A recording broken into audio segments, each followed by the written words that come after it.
Hey everybody, welcome back for part 2 of my guns to have and to have not for the impending doom WW3, whatever crazy fantasy you have in your mind. I just think it's kind of lightly appropriate for the craziness that's going on in the world. You know, you get daydreaming about these wild scenarios, and why not play into it? Sure. Okay, so my last video was the 3 guns that I strongly don't recommend, and I would never be caught dead with them in a real life WW3 scenario, unless that was, I wouldn't want to be in that situation. Bolt gun, any caliber, 22, any gun, and then any type of Soviet gun. And not that I don't like the Soviet guns, I just don't think it's appropriate for WW3 if you're fighting on our side. Anyway, if you want to check out that video, I'm sure it'll pop up at the end.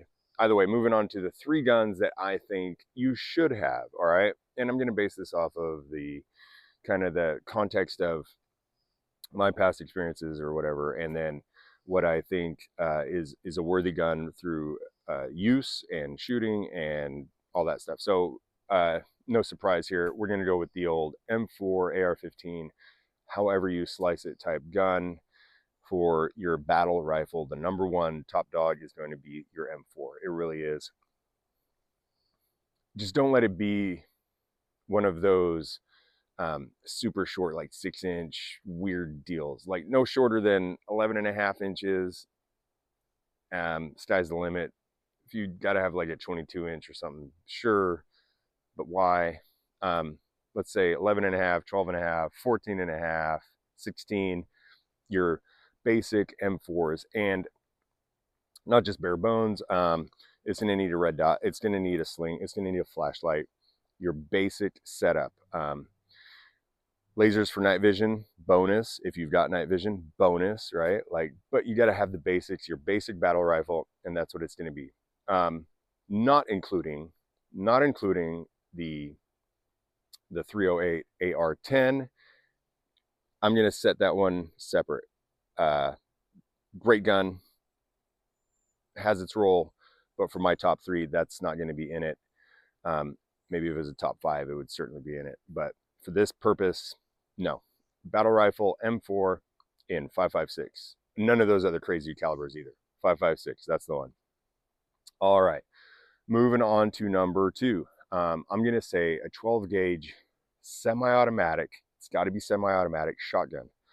The shotgun's tricky. It's got to be 12 gauge.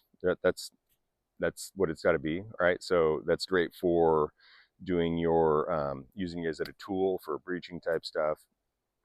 If you find yourself in that kind of situation, it shoots things out of the sky, surveillance-y type things out of the sky really well.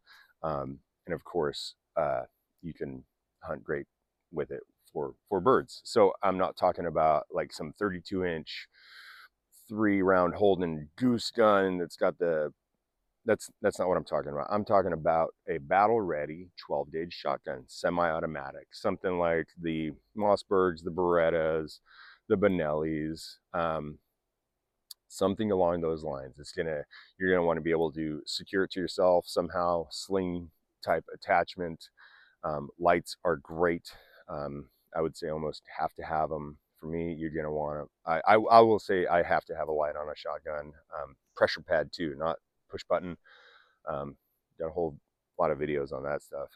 And then at this point in the game, I'm gonna say red dot as well. I want to have a red dot on my battle shotgun. I really do. That's the way. It's the way of the future. Speaking about way of the future, I'm going to say no to pump guns. I know they're ridiculously reliable. They have been for the last however many 100 years we've been using them. Maybe not hundreds. I don't know. They are great guns, but as we move into the future, I believe that a semi-automatic 12 gauge is what you need to have to be kind of relevant. And I do believe this is going to be tough. Like a lot of looking inward for people. If you think that you can cycle that gun with no training and cycle it every time and not short stroke it, I think people are going to be in a rude awakening when the pressure's on. And I've seen a lot of people short stroke shotguns that say they shoot shotguns a lot, and that's what I really like about semi-autos. They function just like a battle rifle or very similar to it. So that's my opinion on that. Don't come at me with the 16 gauges, the 28 gauges, any of that stuff. Even 20 gauge. If I could only go 20 gauge, I'd want some different gun altogether. So that's my number 2 pick. Good shotgun, very versatile, does a lot of things. Lots of ammunition out there for it. You can find it anywhere, and you can manipulate the ammunition to do things for you. Um, as in like a cut plug or something. If you only got some really crappy birdshot, you can make it kind of a slug. It's really cool. Very versatile gun. Next, it's going to have to be some type of sidearm. The sidearm of choice these days is probably not going to be something offered to you by SIG. So I'm going to go ahead and say go for a striker-fired polymer pistol, most likely a Glock. Go with the Glock 19, Glock 17, even 34. You can't go wrong there. You've got great magazine interchangeability. 9mm is the way to go. You got options there, you know, you 115, 124, even heavier if you need to suppress it and quiet it down. It's a backup to your main gun. It is concealable. It is very versatile, and I assume that there's not going to be the 320 is very popular these days, but that's changing rapidly as I'm filming this video, the popularity of that gun. But a Glock is just over and over and over again. It is time tested. It is repeatable. I've got magazines for it. You've got magazines for it. My neighbors have got magazines for it. That thing is going to work. It's going to work. It's going to work every single time, and it won't shoot you in the leg. So I think with those 3 guns, you cover a vast majority of your needs in the context of, you know, the end of days, World War III or whatever, on home turf. And I think that's what kind of threw people off on the last video. I was talking about here, home turf, what guns do you want to be stuck with? So if that doesn't align with what you think is right, please let me know in the comments. I love reading them, and it really is fun.